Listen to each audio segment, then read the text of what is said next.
আসসালামু আলাইকুম প্রিয় দর্শক শ্রোতা, আশা করি আমার ভালো আছেন। আপনাদের মাঝে এমন একটি ভিডিও নিয়ে আসলাম। আপনারা জানেন যে ত্রয়োদশ সংসদ সদস্যের মাননীয় রাষ্ট্রপতি তিনি কিন্তু আওয়ামী লীগ কালেও ছিলেন এবং বিএনপির ক্ষমতাকালেও কিন্তু ছিলেন। তার একটি বক্তব্য, তবে চলুন ভিডিওটা ভাইরাল হয়েছে অনেক, সেটা আপনাদের এখন দেখাবো। তবে চলুন আগে ভিডিওটা দেখি। মাননীয় রাষ্ট্রপতি চক্কু সাহেব কি বলে।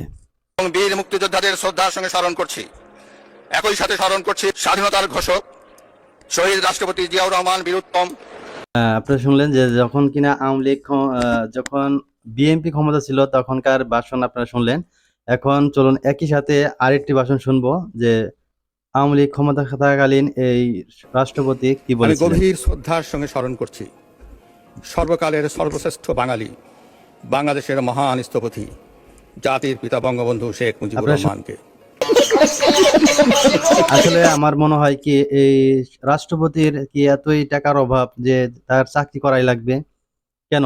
যখন সরকার পতন হয়েছে, যখন সরকার ক্ষমতা দল বদল হয়েছে, তখন তিনি অবসর যেতেও পারতেন।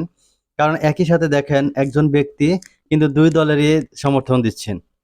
একবার আওয়ামী লীগকে দিচ্ছেন, একবার বিএনপিকে দিচ্ছেন। এতে করে কিন্তু জনগণের মাঝে মানে হাস্যরস্যের একটা পাত্র হিসেবে দাঁড় করিয়েছেন তিনি। আসলে জানি না তিনি কিভাবে দিন কাটাচ্ছে, এত অপমান অপদস্থ করার পরেও যে কিভাবে ক্ষমতায় থাকে আমি বুঝি না। তবে অবশ্যই আপনারা জানেন যে বাংলাদেশের সকলের আবেদন যে স্বরাষ্ট্রমন্ত্রী চেঞ্জ করা হোক। এটা সরকারের কাছে সকল জনগণের আবেদন। দেখা যাক কি করা যায়। এখন আমাদের মাননীয় প্রধানমন্ত্রী তারেক রহমান কি সিদ্ধান্ত নেয় সেটাই দেখার পালা। পরবর্তী সংসদে দেখা যাক কাকে